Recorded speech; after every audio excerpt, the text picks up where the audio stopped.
Merci à Monsieur le Président, merci beaucoup Monsieur le Ministre pour votre présence et cette présentation.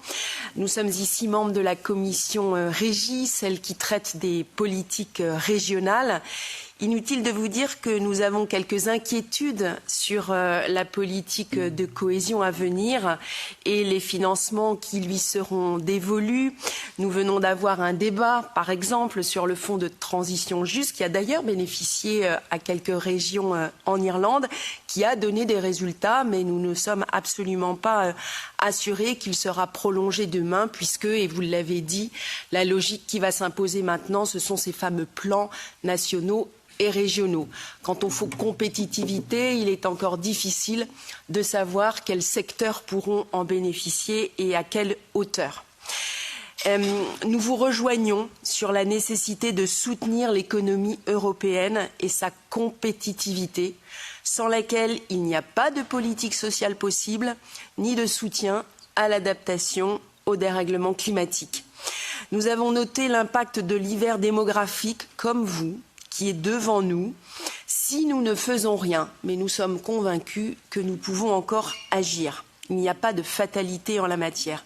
Et merci d'avoir repris l'objectif de simplification qui doit s'inviter dans tous nos secteurs d'activité à travers ce qu'on appelle désormais les omnibus. Cela vaut pour l'accès au fonds de cohésion et l'accès à Interreg, et merci de l'avoir cité.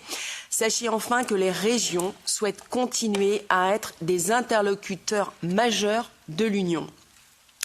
Sur les intentions de la présidence, merci d'avoir rappelé les différentes intentions.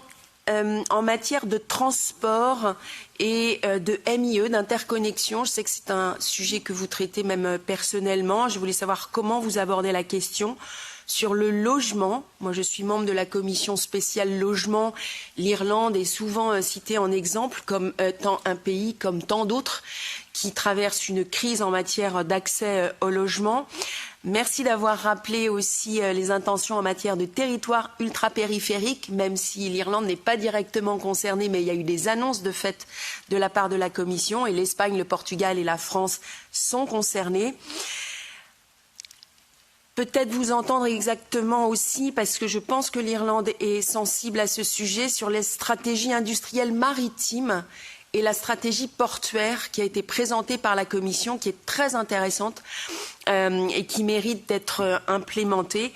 Et une dernière question beaucoup plus sensible sur les ressources propres. Vous savez qu'on débat actuellement sur le cadre financier pluriannuel. Pouvez-vous nous dire comment la présidence irlandaise aborde ce sujet ultra sensible des ressources propres? Je vous remercie.